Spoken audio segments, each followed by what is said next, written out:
తాజా అంశం చూస్తున్నాం. రాష్ట్ర వ్యాప్తంగా 9,335 మంది విద్యా వాలంటీర్ల నియామకానికి ముఖ్యమంత్రి అంగీకారం తెలిపారు.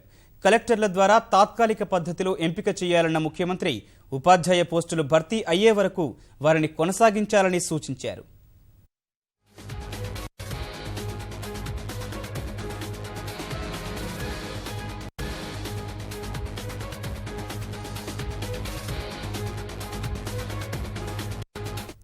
తాజాంశం చూస్తున్నాం. రాష్ట్ర వ్యాప్తంగా 9,335 మంది విద్యా వాలంటీర్ల నియామకానికి ముఖ్యమంత్రి అంగీకారం తెలిపారు.